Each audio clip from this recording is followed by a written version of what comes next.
Hi, I'm Hank Smith, and today we're going to learn ways to play the G major scale at the beginner, intermediate, and advanced levels. So, starting at the very beginning, if you're a beginner starting out and you want to play the G major scale in what we would commonly call a Scruggs type pattern, you'll do everything below the 5th fret. So, what does that mean? We're going to start with the open G, and then play the A at the 2nd fret, 3rd string, and then open 2nd string B, and then 1st fret B string for C, and then open 1st string for D, 2nd fret 1st string for E, 4th fret 1st string for F sharp, and then 5th string for G again. So we move through all 8 notes in the major scale, starting here.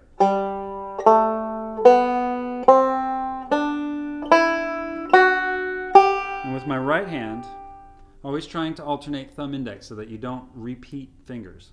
So thumb, index, thumb, index, middle, thumb, middle, thumb.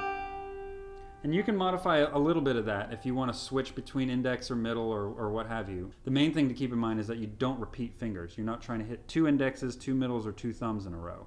And now we're going to discuss ways to do the G major scale in an intermediate way.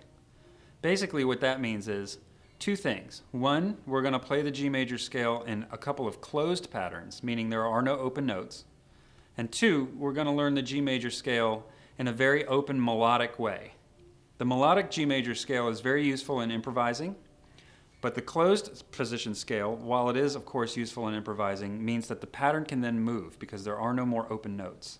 So here's the closed position, A closed position G major scale, starting at the 5th fret D string. And with my right hand, I'm going to keep everything thumb index for this. It's all just going to alternate. So again, you don't want a double thumb, you don't want a double index. It always alternates, even if you have to bring your thumb all the way down and your index all the way up. So we go thumb, index, thumb, index, thumb, index, thumb, index, all the way up. And so we've started on the 4th string, 5th fret, and moved up the scale. So a few ways you can do this in closed position, so I'm just going to show you a couple more, depending on your preference.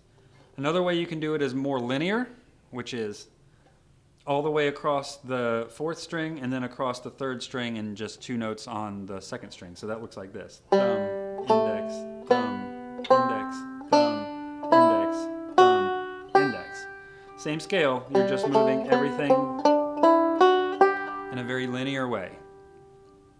Another way you can do it that doesn't move up the neck but back, sort of like we did in the beginner level, would be to close everything off from the 5th fret below.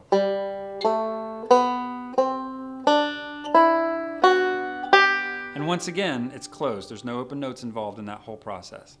And so one side note I will give you, dear viewer, is that if you close all the notes off, that means the scale pattern can move. It can move indefinitely, you can move it chromatically, you can move it by according to the whole steps, you can move it however you want. For the next part of this lesson, we're going to learn the G major scale in an open melodic way. This means every other note is open and it rings more across the scale. So I'll play it through once and then we'll go through it. So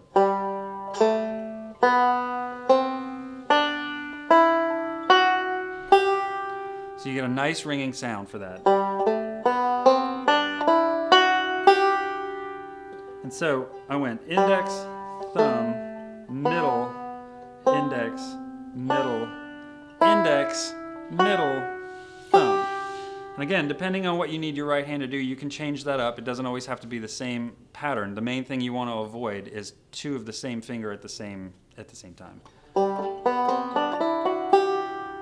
And this is a very versatile scale when you're improvising and playing in the melodic style because even though the scale itself can't be moved, you can't just move that same pattern up a whole step and expect it to work. But you can continue the scale up and down the neck.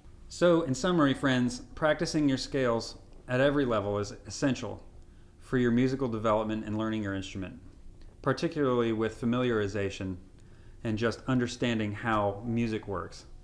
Whether you're a beginner, doing everything very slowly and in a very open, kind of Earl Scruggs kind of way, whether you're at the intermediate level, learning how to do closed patterns and or melodic style, or whether you're at the advanced level, hybridizing and moving up the diatonic scale. Practicing scales and understanding knowledge of the fretboard is crucial for your development as a musician and something that you're always going to need, whether you're improvising, composing, or what have you. So, I encourage you to sit with a metronome, practice slowly, work your tempos up, and familiarize yourself with the scales as much as you can. And have a good time.